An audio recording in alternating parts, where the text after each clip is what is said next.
¿Qué tal? ¿Cómo están ustedes? Nos volvemos a encontrar en este espacio en que nos damos el tiempo de abrir otras conversaciones. Y si hay algo que siempre nos apasiona es poder conocer las biografías, esa vida íntima, esos también tormentos y seguramente placeres o dudas que pueden haber tenido los grandes genios, sobre todo los fundamentales en la música. Y para eso vamos a establecer de inmediato contacto con Pensilvania. Ahí está Elizabeth Subercaseaux, periodista, escritora. Muchas gracias, Elizabeth. Un gusto poder establecer este contacto contigo. ¿Qué tal? ¿Cómo estás?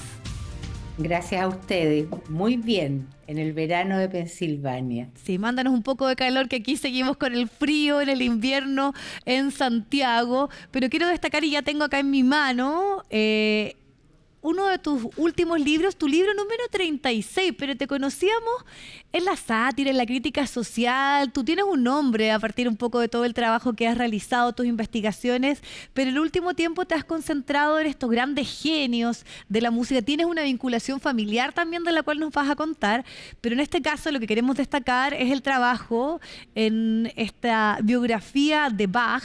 ¿Cómo surge, más allá de lo familiar, que es que tú eres tataranieta, si no me equivoco, de Schumann, ¿no? De Schumann, claro. Bueno, el interés por los músicos yo creo que parte un poco por mi relación con Schumann, y sigue por un interés muy personal. A mí siempre me ha gustado mucho la música desde niña, la música clásica sobre todo. Y el interés por Bach, bueno, eso es evidente porque él está considerado como el padre de la música, tal vez el más grande de los músicos que ha habido en la historia de la humanidad. Y a mí me dio mucha curiosidad por saber cómo era, ya no el músico, sino que el hombre, su Mm. vida, cómo eran sus mujeres. Había un dato que a mí me interesaba sobremanera, que era un dato histórico, y era que Bach había tenido 20 hijos y había enterrado a 11 hijos. Eso para mí, y ya investigando la vida de Bach, no era un dato histórico, sino que era un dolor histórico. Entonces, a partir de esa tragedia que pasó en su vida, de la vida dificilísima que tuvo, me fue surgiendo el hombre, ¿ya? Que muy poca gente conoce, porque nosotros con estos genios nos quedamos con su genialidad, con lo que produjeron, sus composiciones, estos grandes conciertos, toda la maravilla que hizo él con el órgano, pero sabemos poco qué pasó, qué sintió. ¿Qué le pasó a él cuando murió su primera mujer, por ejemplo, que fue el amor de su vida? Aunque María tuvo Bárbara. María Bárbara, claro. Aunque tuvo una segunda mujer con la cual tuvo otros 8 o hijos más, digamos, o Sí, no, 11 hijos más, tuvo 7 con una y tuvo 11 con la segunda, y la quiso también mucho, pero la quiso de otra manera. mm, Ya María Bárbara era su prima y era su amor desde que eran niños chicos. sí, y eso tú lo explicas en las primeras páginas. En esta narración, además, en primera persona, eso también es interesante, esa definición que tú tomas, literaria. Sí, fíjate que esa decisión la tomé ya con Beethoven, con Ya. el libro de Beethoven. Y lo hice y la tomé por la siguiente razón, porque primero escribí el libro de Beethoven en tercera persona y me aparecía el personaje muy periodístico, Ya. muy lejos, muy... Yo quería el personaje más cerca, entonces probé la primera persona y me di cuenta que era una muy buena manera de acercarse al personaje. Entonces Bach también lo hice en primera persona por esa misma razón. Y una buena decisión porque de alguna manera te acerca, ¿no? Lo otro puede quedar tal vez en las formas más clásicas de las biografías o de la crónica. Pero en esa, Exactamente, sí, y en claro. esa infancia, cuando por ejemplo conoce a esta primera mujer, él ya se ve como un hombre muy determinado, le dice, nos vamos a casar, y eso está muy presente incluso en lo que les enseña a sus discípulos, hablar de no solo de talento, de estas personas que tienen una gran capacidad, sino de la perseverancia, el trabajo, la constancia. Eso es algo que él constantemente refuerza y que tú trabajas también en cómo él describe y quiere decir que no basta solo el talento, más allá de hablar de un genio, sin duda. Claro, no, para él el esfuerzo era y la constancia, ¿no es cierto? Y la coherencia además, porque él en su composición también había una coherencia muy grande entre la música que estaba haciendo y lo que él sentía en su corazón. Bach era un hombre profundamente religioso. Sí. Entonces, el hecho también de estar haciendo la música para Dios, ¿ya?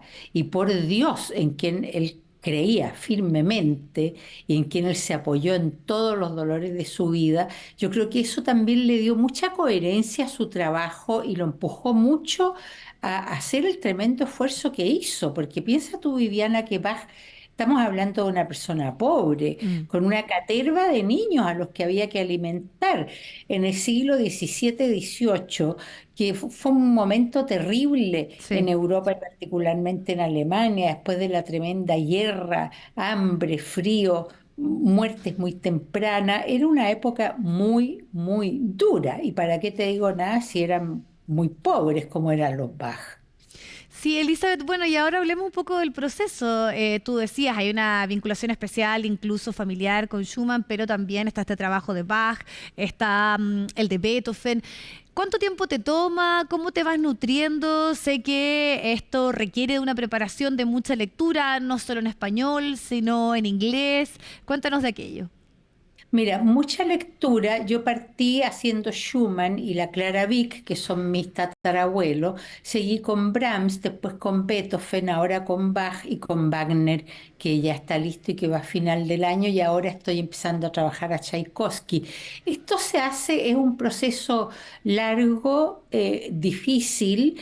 Tienes que tener mucha paz, te diría yo, mucha Mm, serenidad porque tienes que cortar con muchas cosas de este mundo y de este siglo XXI y de todos los desastres que estamos viendo para lograr meterte, sumergirte en un mundo tan distinto como era el 18, los siglos XVIII y XIX en Europa, particularmente en Alemania.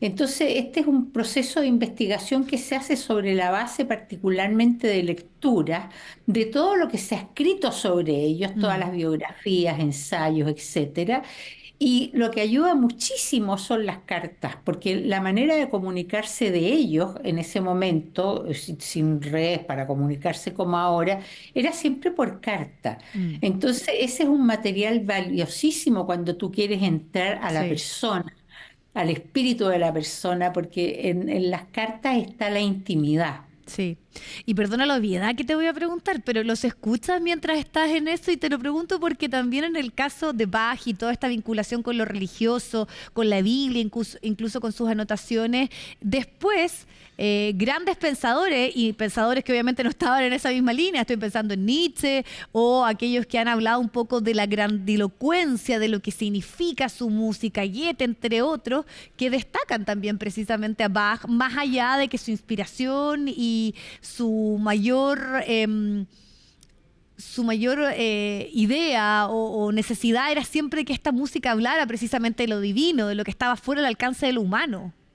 Claro, es que sí, respondiendo a la primera parte de Ya, tu pregunta, claro, yo lo escucho todo, o sea, me lo paso escuchando la música del músico que estoy trabajando, así que aquí en mi casa John, por ejemplo, tiene que pasarse meses con Bach, meses con Beethoven y hasta las óperas de Wagner, yo que no soy ni siquiera operática, pero lo escucho, pero te quiero contar por qué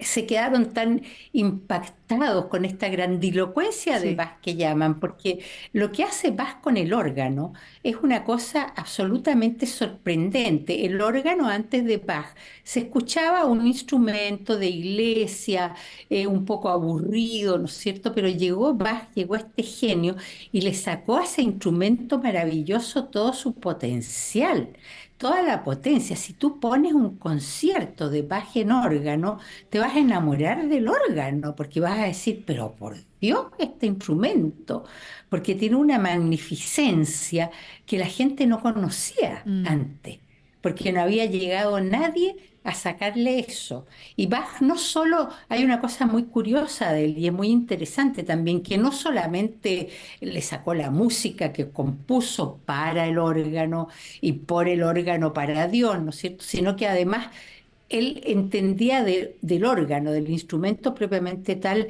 más que nadie en ese Mm. mundo. Era un experto, los arreglaba, los desarmaba, los volvía a armar enteros, sabía perfectamente bien cuál juego de pedales funcionaba, cuáles niveles, cuáles no, cuáles perillas. Era un organista en todo el orden de la palabra, Claro, y eso digamos. se vincula muy bien con lo que decíamos, como con la técnica y esa perseverancia, esa forma de enfrentar también lo que es tal vez un talento natural, pero de irlo obviamente perfeccionando, precisamente en ir estudiando este instrumento en particular. Elizabeth, queremos agradecerte muchísimo, el tiempo se nos pasó volando, podríamos conversar mucho más, pero queremos destacar este y los otros libros que tú ya hacías mención, de Beethoven, de Schumann, y entiendo que vienen otros más. Tchaikovsky nos adelantabas, así que están todos Viene disponibles. Wagner, Sí, el de claro, Wagner el en la que viene a editorial. fin de este año es Wagner, Sí, en la claro. editorial Catalonia. Y además también tu prosa, ¿no? La forma muy cercana de contarnos un poco quiénes son estos grandes genios de la música y con vidas también muy tormentosas, muy difíciles. Así que sin duda que es una muy bonita experiencia poder sumergirnos en estos libros. Muchas gracias, Elizabeth. Gracias a ti, Viviana, ha sido un gusto para mí. Que estés muy bien. Bueno, ahí está entonces la invitación también a poder seguir explorando y conocer un poco más allá de estas increíbles creaciones musicales, la vida también de estos grandes músicos. Muchas gracias y nos encontramos en la próxima.